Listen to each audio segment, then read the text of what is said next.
He was the first person in the country to speak of taking up arms, of fighting for liberty, the very first person. His motivation was civil and religious liberty.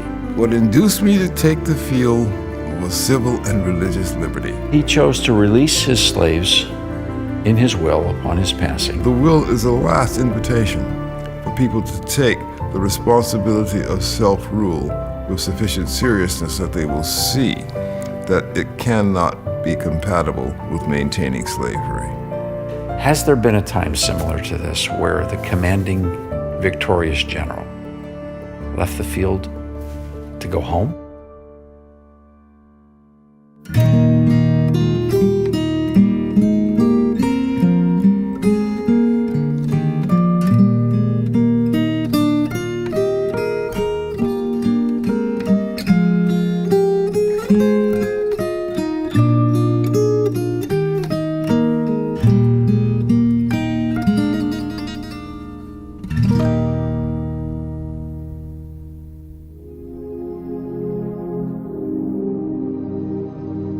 When you come to Mount Vernon, can you recall the first time that you came to this property? Apart from the possibility of having come in 1972 when I was teaching at American University, the first time was probably my coming to the library here in the administration building to visit the library and begin conversations about opening the boardroom to a seminar. So I conducted a seminar on the presidency of George Washington here some 35 years ago or so. That would have been the beginning. And can you capture how it felt the first time? Just like it feels now? Well, yes, in a way, because I began with the very high privilege of having a private tour without the crowds and just the staff walking me through and talking very casually about it.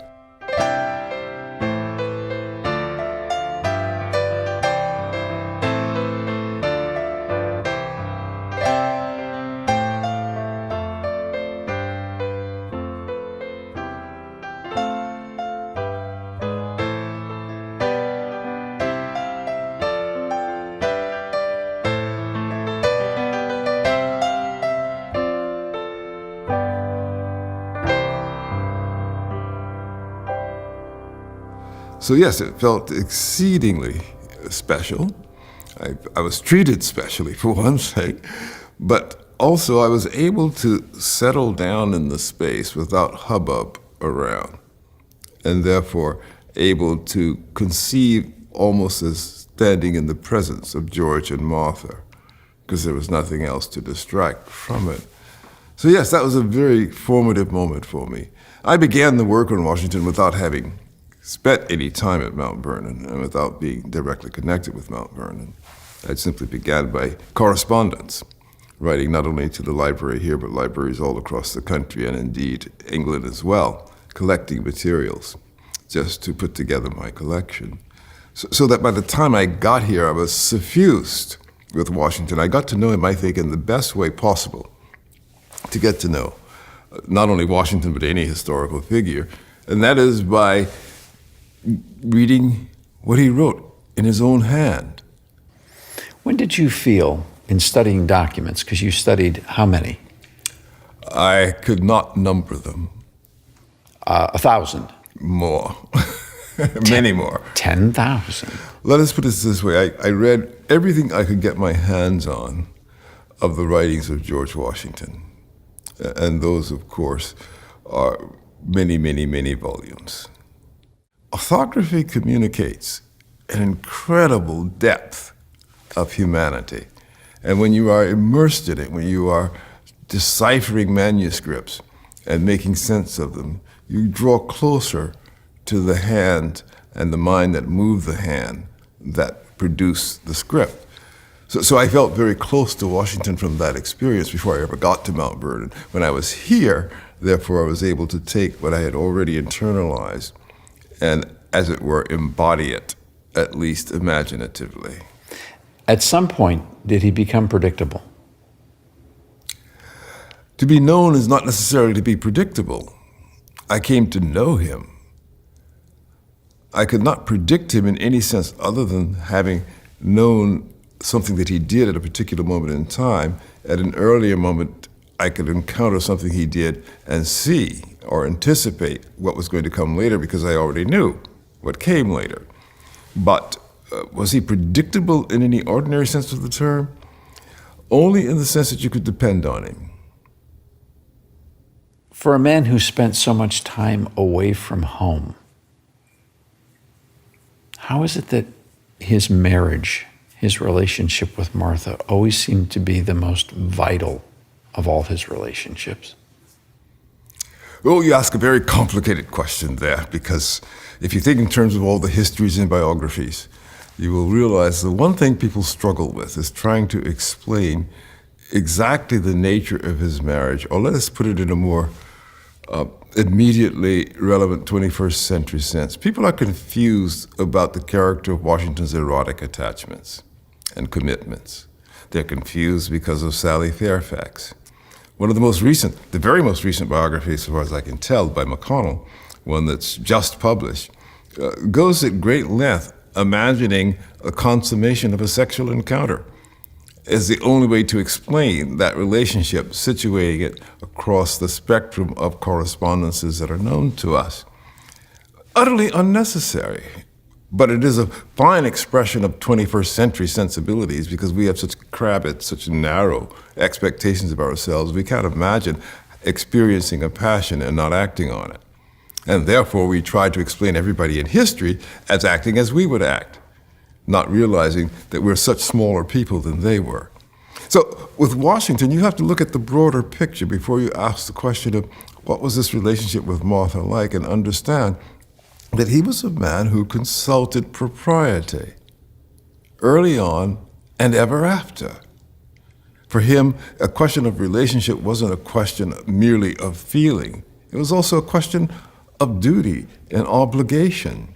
Yes, sincere affection, extremely important, but sincere affection is not a substitute for propriety, for morality, for ethical conduct, for industry, for all of those aspects of culture that he brings to the table. So what happens in the relationship with Martha is nothing other than a playing out in the circle of intimacy of the consequences of a character well and strongly developed and able to be counted on.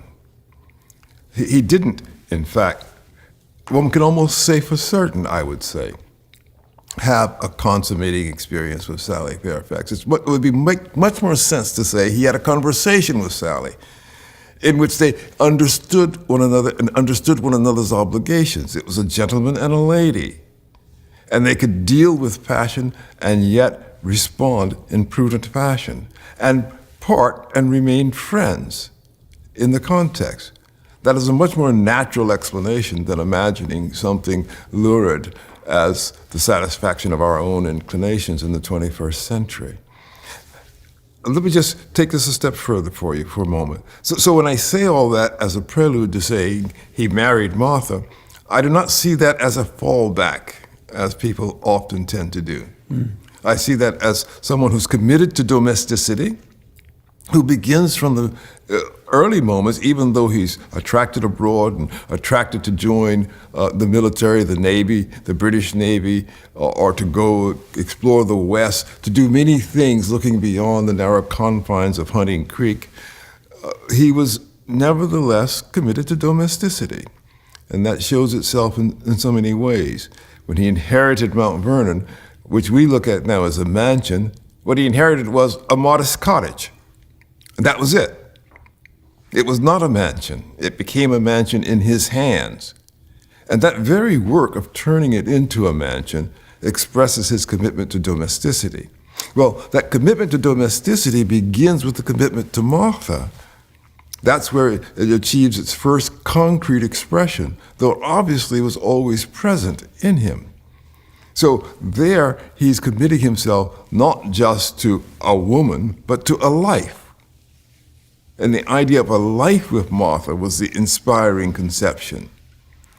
Having that, which they shared quite evidently, meant that they constructed a relationship of mutual confidence.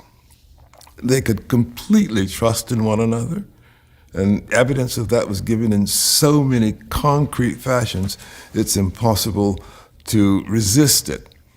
Perhaps the most powerful evidence comes when they are receiving at Mount Vernon Richard Henry Lee and Patrick Henry, if I recall correctly, who were visiting and consulting with Washington before they went off to the First Continental Congress.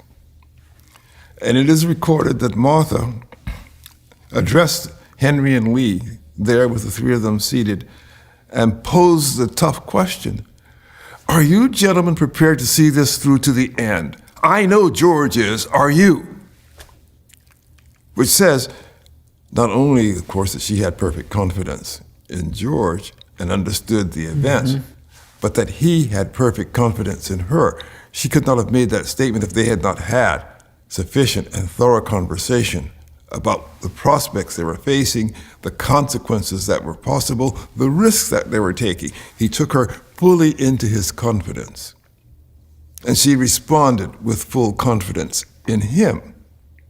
So that's the nature of the relationship. Now, along that line, turning from the first question to the second conclusion, to this first conclusion, it's been noted that Washington did not have a great number of intimate, close friends. He sort of kept his own counsel.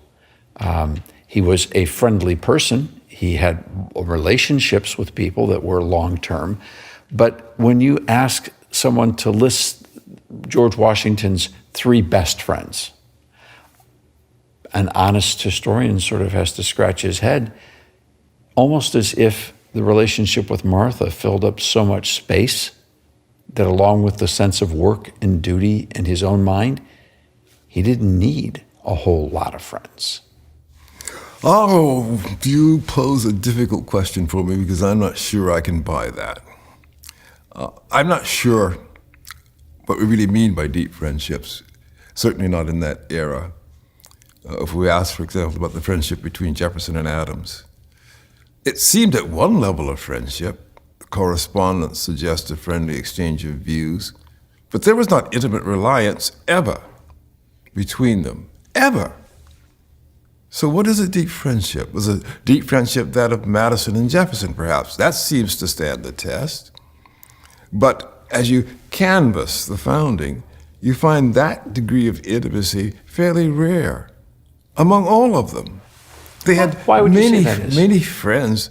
Washington had many friends. Certainly, many of the generals remained fast friends. Henry Knox, we cannot call anything but a friend. And Lafayette to Washington. was family. Lafayette was virtual family. Mm-hmm. And I would say Alexander Hamilton was a dear friend, among others. So I don't know that I can accept that he didn't have close friends. I think what we demand of friendship has been infused with so much psychologism in the 20th and 21st centuries that we misrepresent it to ourselves. Having a close friend didn't mean that you reveal the most intimate aspects of your soul to the close friend. You didn't talk about your marriage necessarily, even with a close friend. If you did, that's fine. But we somehow make it a test of close friendship that you have no intimacy that you don't share with a friend. That was not characteristic of the late 18th century. So it seems to be that Washington had friends enough, but of course, Martha was his fastest companion. She was difficult to describe in the sense that, as you mentioned, how dependable George Washington was and his sense of duty. She was right there. Absolutely, absolutely. She dwelt in that relationship. And you can tell this because she had something, of course, that Washington didn't have directly. That is, she had produced children. And so she had commitments beyond the commitment to George Washington. And the children mattered to her. But there was never any tension that crept in there that suggested that Washington was kept at some remove from her other commitments. That was not the case. So the way she managed those commitments and managed them in the context of a complete commitment to George Washington is illustrative of the nature of the relationship that they had. I could illustrate it from the other side by saying, consider Washington's relationship with his mother. Martha never had an in-law problem because Mary was kept at a good distance. Fredericks is, in those times, a full day's journey from here, if not longer. And of course, Washington had, at best, a delicate relationship with his mother. She was a demanding person who demanded, of course, more than he could possibly give her in the way of attention and support. And he, on the other hand, insisted on pursuing his life and not being subject to those demands. So he even groused about them a little bit, to be sure. But the point is that he had someone on the other side of the relationship with Martha who didn't get in the way of the relationship with Martha. There was no mother-in-law problem at Mount Vernon. Let's go to 1783 and the victorious general on the battlefield, writing the circular letter to the states, mapping out what he believes the design for the nation going forward needs to be for the new country, the union of the states, what he's learned from the war, what he's learned from the experiences of a failed Congress in many ways. But it's not a bitter letter. It's not a I told you so kind of note. It's not demanding. There appears to be nothing but a forthright calling toward what the future should look like. It's very hopeful. But he could have been bitter. Congress let him down over and over again, and yet he chose to be visionary. I think it's fair to say that he never thought of himself in any position other than that of providing leadership. So the failures of Congress were not in that sense disappointments to him, because he carried the mantle of leadership himself throughout the course of the entire struggle. And there, at the end of the war, the conclusion of the peace, how does he describe that circular letter? He says, "This is my political legacy." Very self-conscious. He understood he was giving direction, so that he was doing more than trying to repair the breaches of a broken Congress.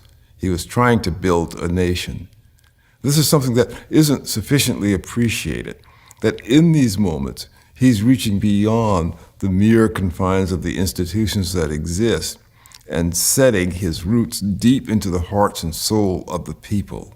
Do you think that circular letter surprised others in political leadership in the sense that he was making a bold statement? It was a powerful tool. It was sent to the newspapers. It was sent to the governors of the states. At that time, some of them were called presidents, I believe.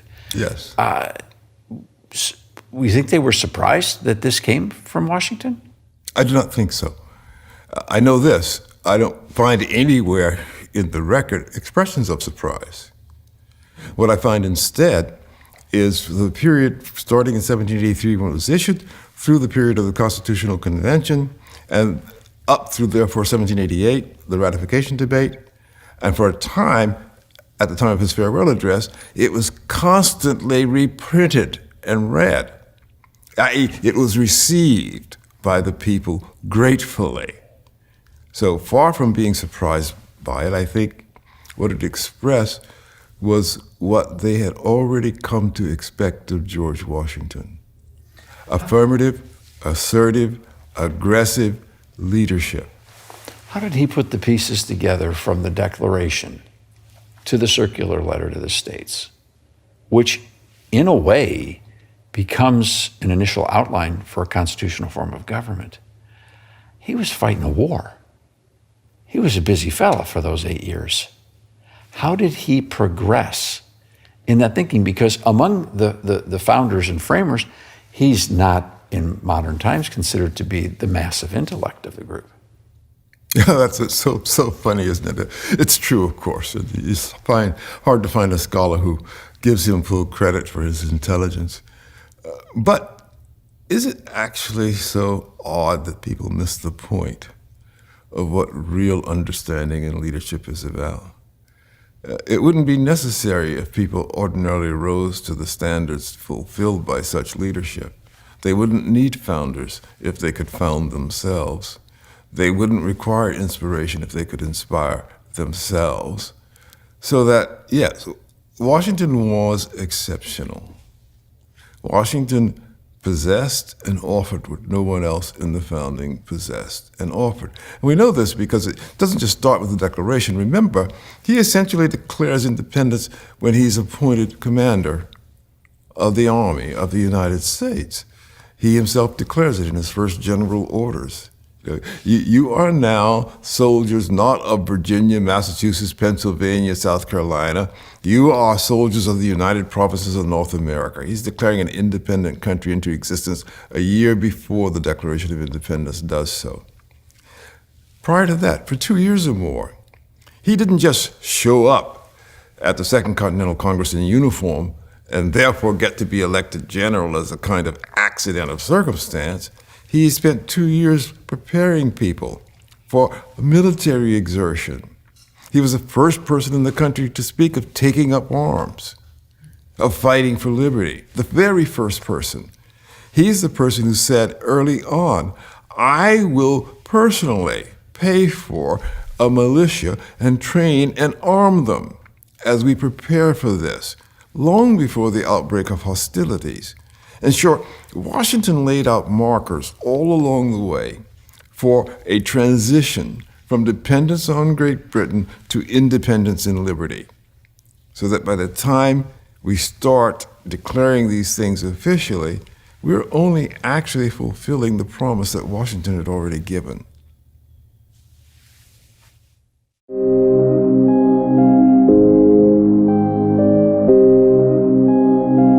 That's what Lafayette called Washington. Yeah. He called him a missionary of liberty. Well, is it not a fair appreciation of George Washington if one follows the course of all that he had to say and do during the war? He was not just a functionary. There was no country, there was no army. This was created from scratch. Yes, of course he had a military background. Yes, of course he was ambitious. Yes, of course he prepared himself for these things.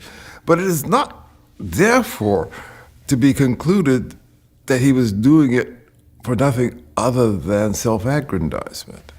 He was doing it for the very reasons he expressed to his wife's uncle before it all turned sour back in 1764, that you are threatening the destruction of our liberties. And that means a lot to us. He was speaking that way before it had become a crisis, and he spoke more urgently about it. He played the key role in launching the boycotting of British imports, of the associations, the sanctions, as we would call them today, against trade with Britain. Early in the revolutionary process, he, with George Mason, developed the Fairfax Resolves that led to the first substantial economic retaliation against the British. And this was early, before the worst aspects. No Boston Massacre had occurred yet. No Lexington Green. No Lexington Green.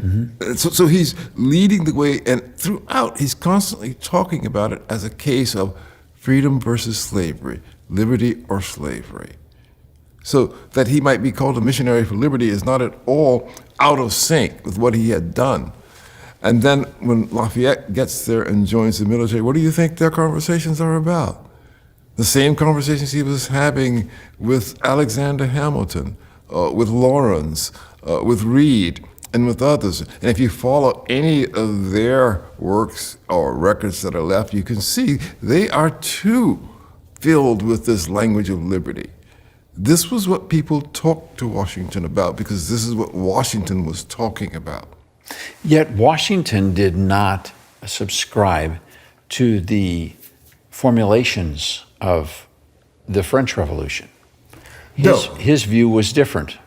Well, what he did was react with caution. And he advised Lafayette, he says, look, it's not clear exactly what you're doing over there. I wish you well. And I hope, too, that you can come to know the life of liberty as we have entered into it here.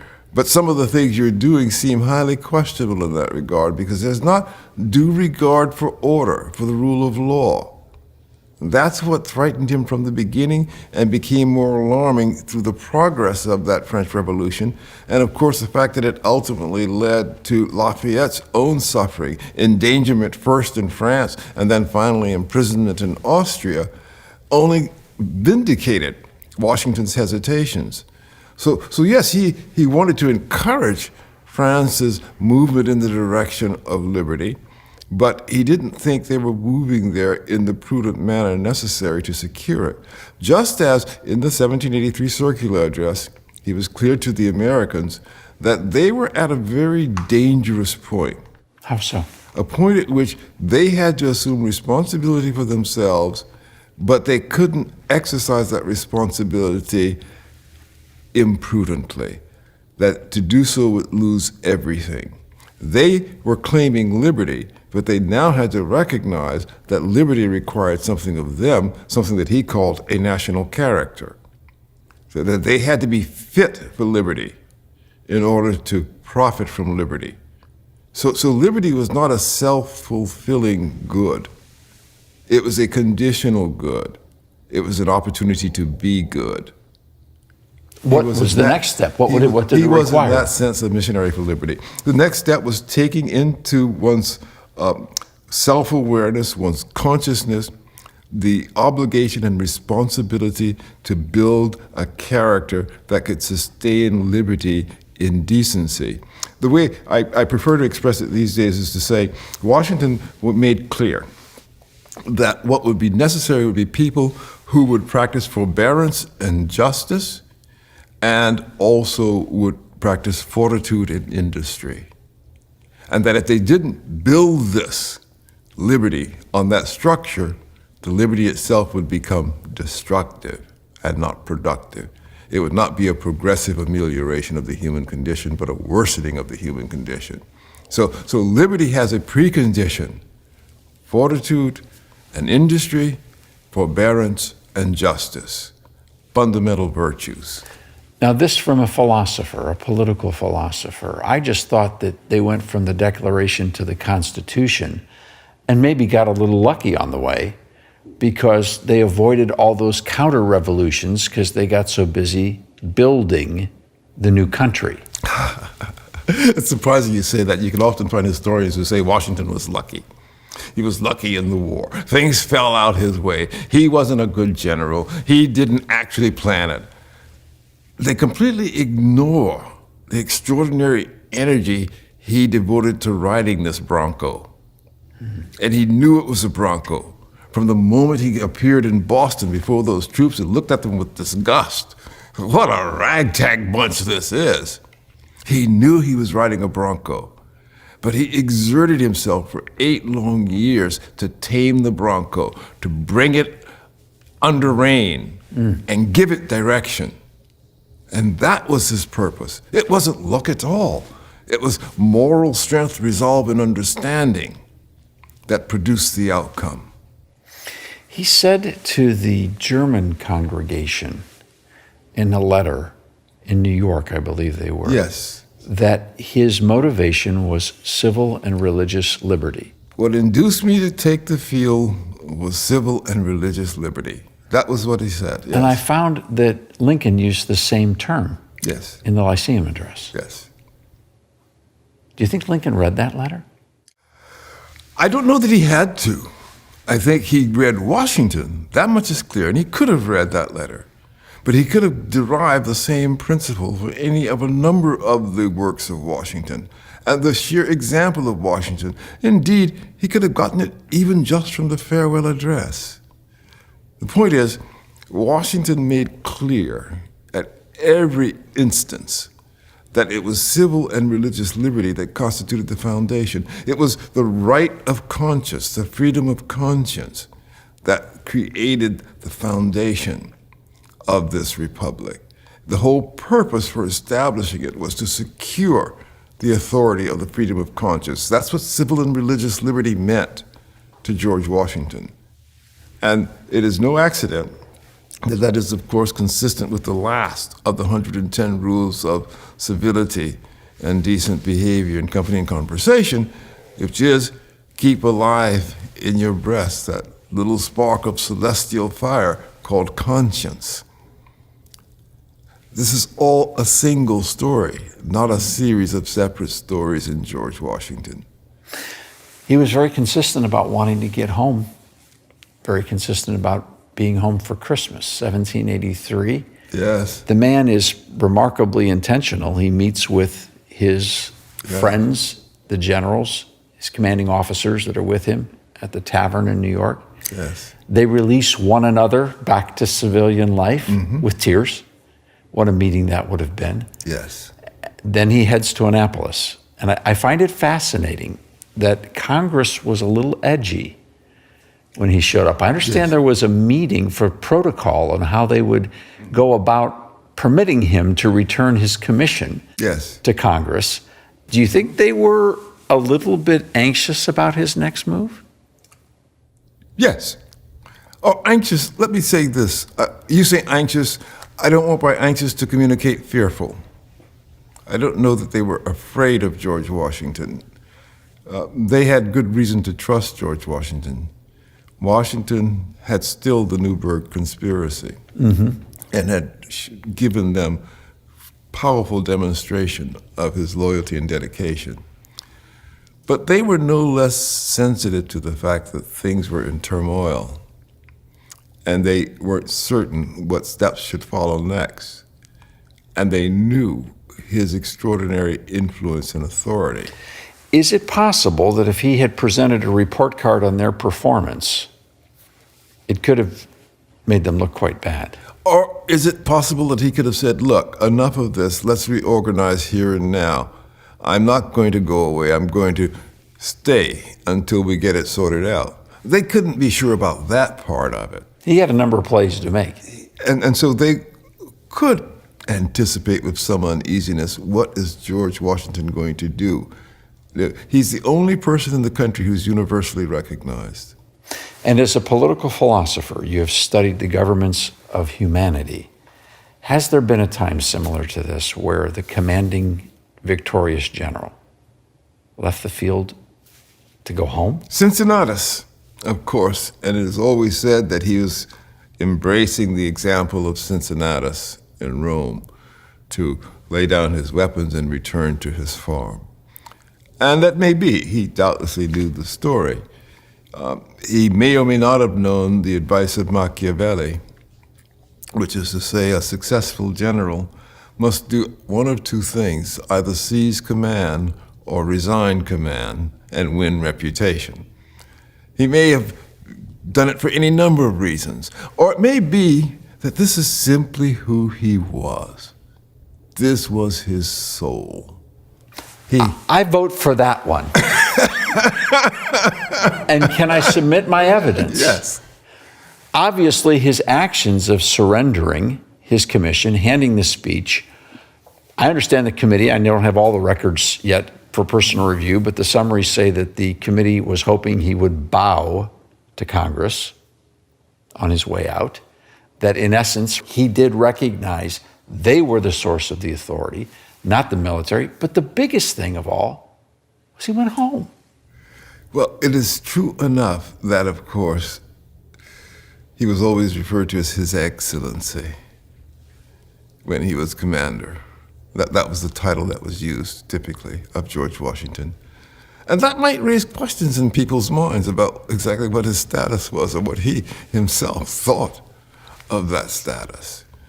So, yes, they might think, we have to establish some authority here. This is brand new, and we no longer have the monarchical authority of Britain in place or the aristocratic hierarchies. How are we supposed to deal with one another? We saw this surface even as late as 1789 when the new government was instituted, and John Adams led this silly debate in the Senate about how to address the president. Well, it's incredibly transparent, wasn't it? Yes. What do we call this guy? Yeah, exactly. So that it would have happened in 1783 is no surprise. But Washington never exacted any form of deference in that regard. And he always did something far more important, not just in 1783 at the resignation, but throughout the course of the war. He always reinforced civilian authority. And you've got to remember, He was the one who was experiencing the dreadful consequences of the failure of civilian authority, and yet he constantly reinforced it. He lost men. There were people who died. Because of failures of civilian authority. Failure to provide resources and Yes. funding and necessities. He, as this missionary of Or liberty, just to reply promptly. he watched his friends, people he respected greatly, forfeit their lives. He could have easily have considered the people who, whether they were in Philadelphia or Trenton or wherever they were hiding at this particular point in time, he could have considered them a swamp. But he didn't. He reinforced civilian authority. Martha's son died Yes. in the camp. Yes. 1781. One. Yes. Battle of Yorktown. Yes. The end of the war. Yes. She lost her only surviving son. That's right. He could have been very bitter about that. Which provided the occasion, the one of only 2 nights he spent at Mount Vernon was on the occasion, of course, of Jackie's death and returning with Jackie. And he died of camp fever. He didn't die of a bullet wound. Right. Maybe if Congress had done their job a little better, Jackie would have lived. Oh, maybe, but certainly we may dwell on that, but you would never expect Martha or George to dwell on that. I mean, the chances of life, it's no different than losing poor Patsy to epilepsy. These are the chances of life. And these are people who didn't become defeated by the chances of life. They didn't look for a lawyer? No. They were not victims. They didn't know what it meant to be a victim. They were determined not to be victims. That's why you would take the kind of risk that they took.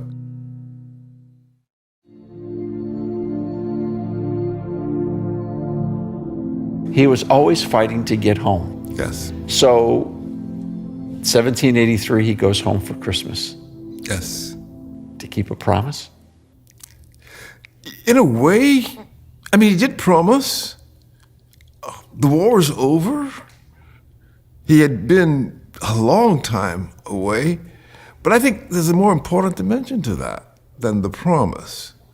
We can't forget. I mean, we can sit in the middle of July, the hottest time of the year, much like it was before he went off to the First Continental Congress, I suppose, when he and Martha spoke to Richard Henry Lee and Patrick Henry. And so the winter is the farthest thing from our mind. Christmas is the farthest thing from our mind. But we must remember that when he did go off in the middle of the summer to start waging war, for the next 8 years, at least the next 6 of them, through the end of the war, Martha went to him virtually every winter.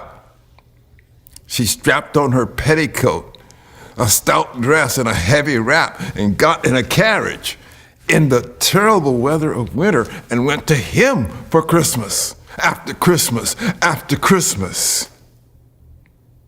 So by the time 1783 comes, and he comes home for Christmas, that's saying, Martha, you don't have to come this year.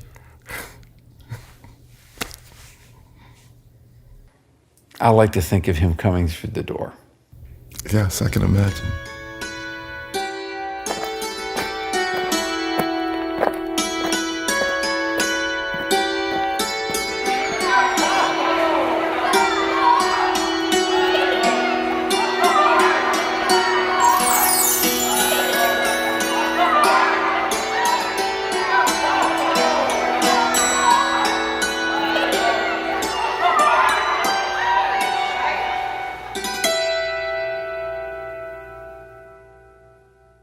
The mansion was filled at its core with guests, often not necessarily invited people who came and spent time here, and the Washingtons went along with that. Well, Martha did sometimes speak of running a public hostel, not necessarily approvingly, but nevertheless.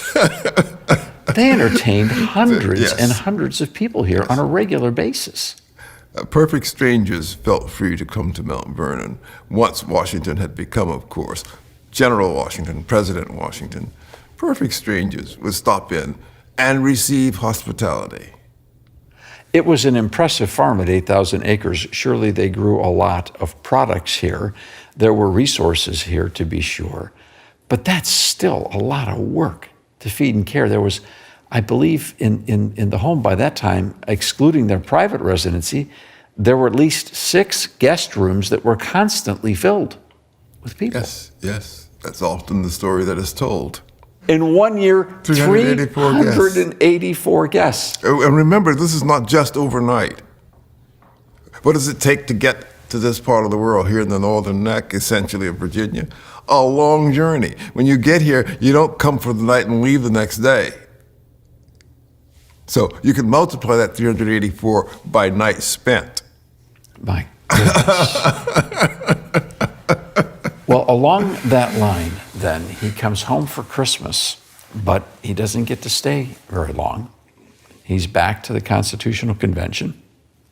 He's back home again, but he doesn't get to stay very long. He's taken up to become the President of the United States. And yet, the first president, POTUS number 1, a man whose legend is in every footstep. He's known around Mount Vernon as General Washington, not President Washington. Everyone talks about the general. That's correct. Did they forget he was the first president? No. When he became General in Washington, that represented the consummation of ambition. Everything else was service. Let's talk about his passing. The tremendous irony that some people have attempted from the beginning to say that every Virginian was in it for the treasure, for the bucks and for the money. And, Yes. Look at that big mansion and all of that stuff, and look at all those acres, and look at all those slaves. It was all about the Benjamins. Well, you must understand, in the 21st century, the spirit of envy is alive in the land. And therefore, it leads people to attribute false motives to their predecessors. It leads them to look at them as if they were as stingy as the envious are. It has nothing to do with the truth. It is a looking back that is looking backwards. It means, of course, that we don't understand people who are genuinely humane, who take seriously the necessity to lead ethical lives, which includes being productive, includes producing as far as possible prosperous conditions, materially and politically, and who see all that as a moral responsibility and not a mere expression of acquisitiveness. So when we reduce it to explanations of acquisitiveness, we're actually describing ourselves, not our ancestors. The people who give you those accounts are telling you that's all they know how to do. But they aren't describing George Washington. Or Martha. Or Martha. Or even the era, which is not to say that greed isn't always present throughout all of human history in some souls. But greed does not define being human. You contend that Washington was never a lover of slavery, that he was emerging into a full position of abolition of slavery. He gives complete testimony to that. And there's no testimony anywhere of his ever having defended slavery. So that, yes, of course, he lived with it, he inherited it, he traded in those early years when he's building his property, because building out the slave property was the same thing as building out the modest little cottage. It was what fell to his hands that he was responsible to take care of. It's stewardship. Stewardship of the land, stewardship of the cottage, stewardship of the human property, all of which had fallen into his hands. And that stewardship therefore involved providing for, involved trading with. That's what he did, what people do, who are born into a society. He was a rich Virginian, Doctor. Couldn't he have just sold it all out and moved to New York with Hamilton and not worried about any of that? Just go to a free state. George Washington didn't become rich until he married Martha, and then he had duties to perform.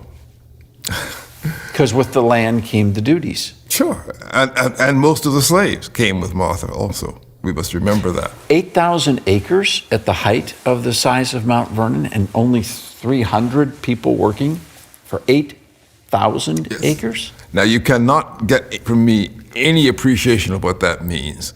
I don't know nothing about agriculture, but remember his property holdings extended beyond this. So he wasn't born here, which is a mistake people sometimes make. He was born further over, about half an hour's drive today away from here, I guess you would call it. So he only came into Mount Vernon when Lawrence passed, and he inherited the cottage from Lawrence. This was not his family homestead. He had this, and then, of course, he had properties that he acquired out in the west, the Shenandoah, Ohio Valley, and in the south, the Great Dismal Swamp, and those kinds of things. So he was constructing a far-flung empire. He acquired much, but to say he acquired much is not to say he began with much. He began modestly. And at the end, he had a tremendous sense of responsibility. Absolutely. Well, we know that because we see him dwell at great length on the importance of the land that he held, but others also in the West, not for himself, but for the nation, for the integration of the nation. When he pushed, sponsored, and ultimately prevailed in developing these canal projects to communicate with the Ohio River that communicated with the Mississippi, that was fulfilling a vision he had that was not a vision about personal propriety or ownership or proprietorship. It was a vision of the growth of a nation, of an empire. In other words, he thought in more than one track. You may remember the old-fashioned days of 8 tracks and 4 tracks and different tracks on tapes. Well, he had a multi-track mind. He thought on many levels. And the most important level on which he thought was the level of political development, not personal acquisition.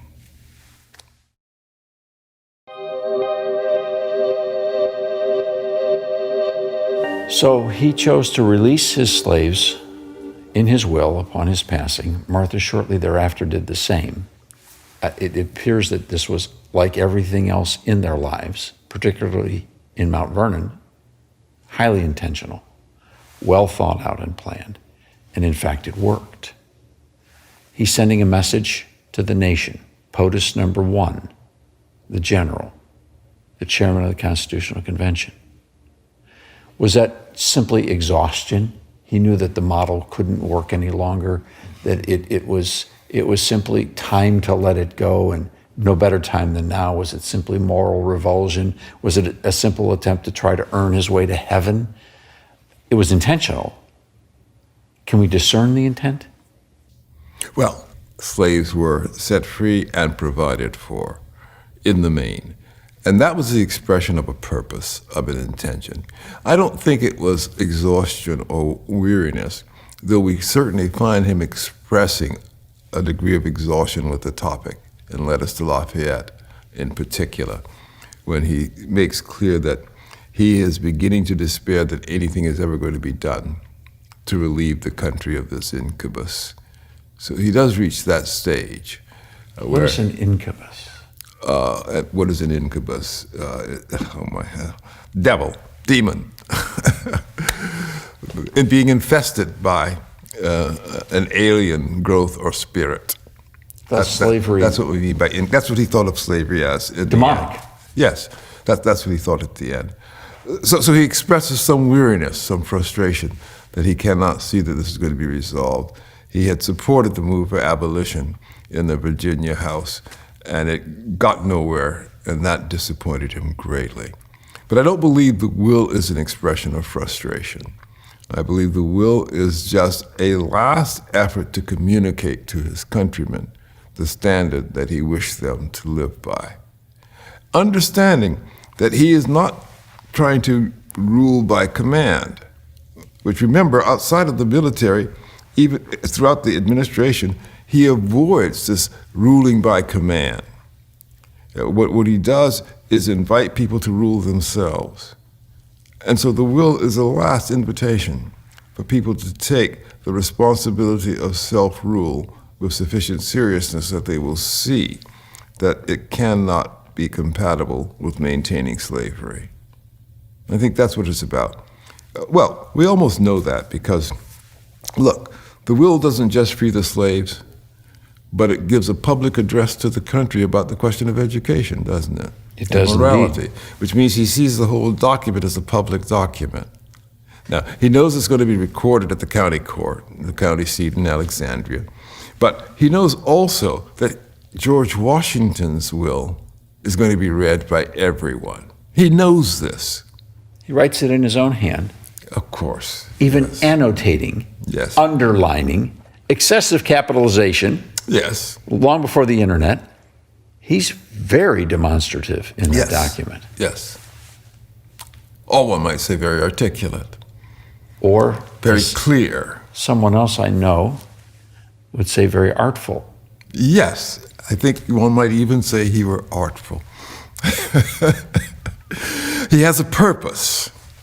He communicates that purpose well, and therefore the country received it. Now, did the country respond immediately? No, but you cited earlier in our conversation Abraham Lincoln's 1838 Lyceum address, which of course is primarily devoted to George Washington and the question of who is a worthy successor to George Washington.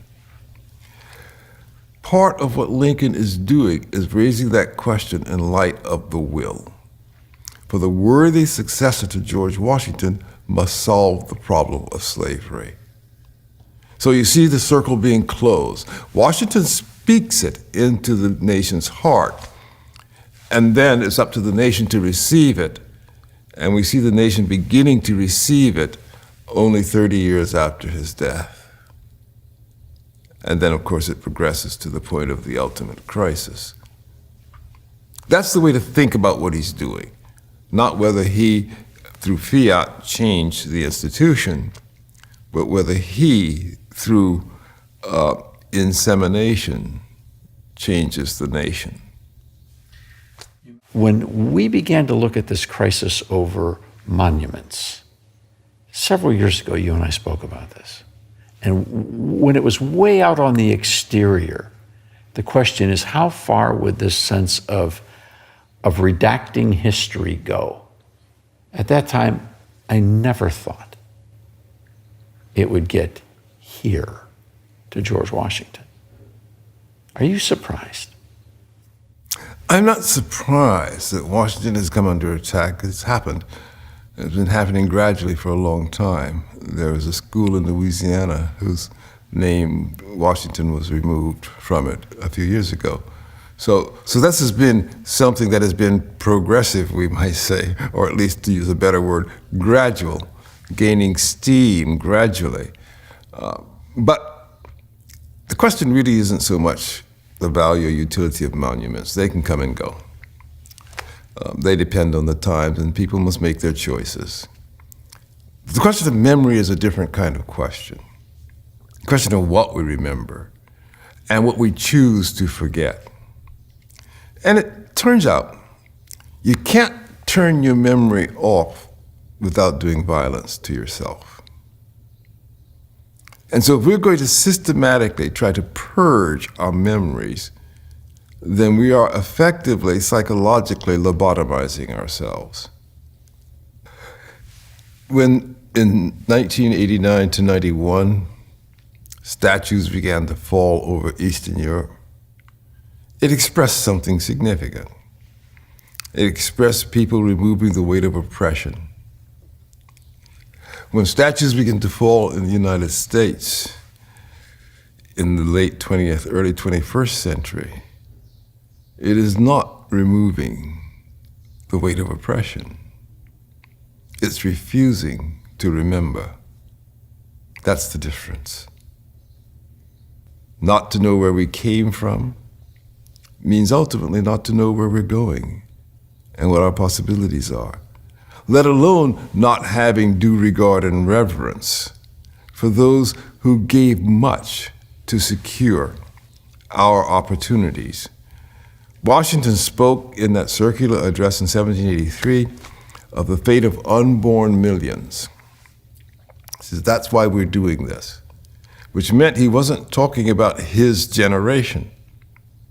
They were a comparative handful in that respect.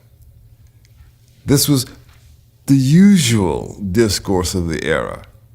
We're looking towards unborn posterity. Well, people who can anticipate a distant future, a distant posterity, begin, of course, with regard for the proximate, for the human beings here and now, and for those who came before. So that to extend one's thinking remotely, whether into the past or into the future, begins with the center on one's obligations in the present. And the whole idea of trying to strip ourselves of reflection backwards is only a way of hobbling ourselves from understanding our relationship not only to the past but to the future, and therefore doing violence to ourselves with regard to exactly who we are, where do we stand, and what are our options, what are our opportunities in the present. Did you enjoy the visit to Mount Vernon? Yes, always do. I come often. I've led, I don't know, maybe 10 or 12 teacher institutes here over the years, and come on other occasions as well. As I mentioned, I served on the advisory board for the slavery exhibit.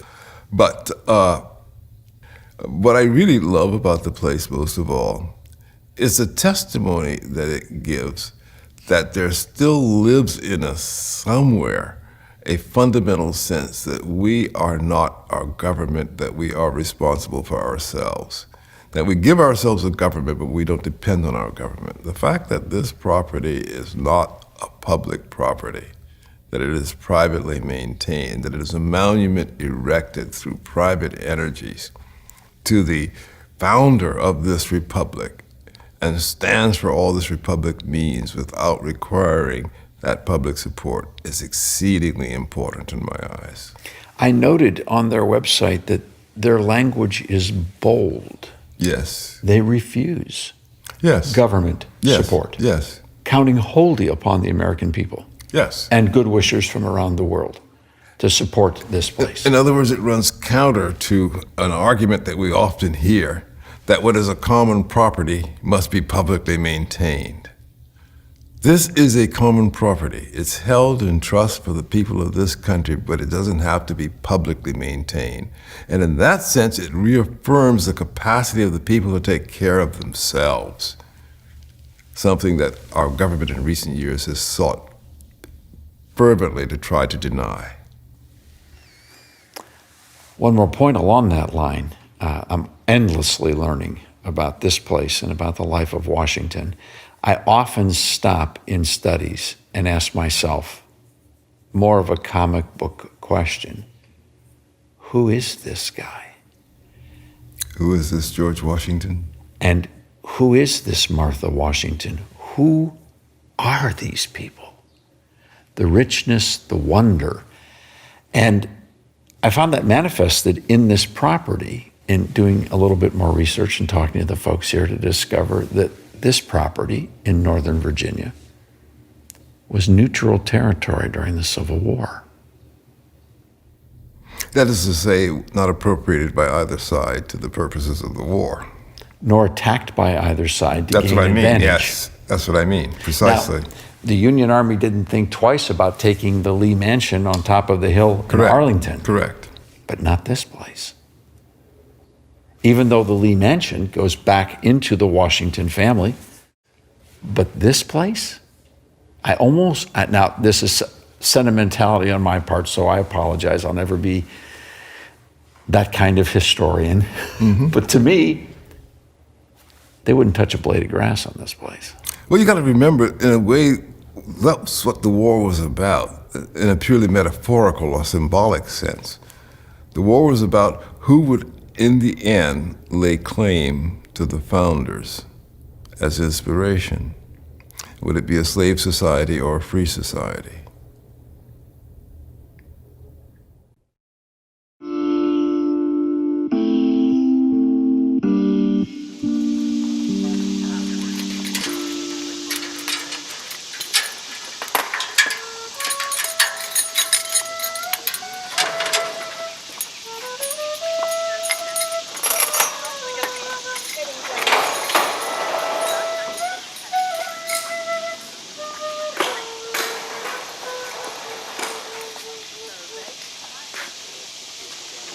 I am the resurrection and the life.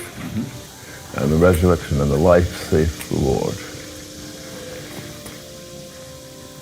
And you're going to John in that way, the first chapter of John, which begins, of course, in the beginning was the Word. There's only another way of raising the suggestion that George Washington dwelt in the Word, and that this inscription isn't an accident any more than the memorial is an accident. The memorial fulfills his wishes, Martha's wishes. She would not surrender the body to the Congress, to the United States. But that's all rooted in that deep faith, which is sometimes called into question wrongly.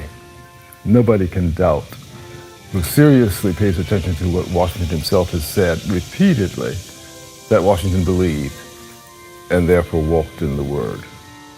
So it represents his affirmation, not that he lives merely in the form of a country that survives and honors his name, but he lives eternally in the divine presence,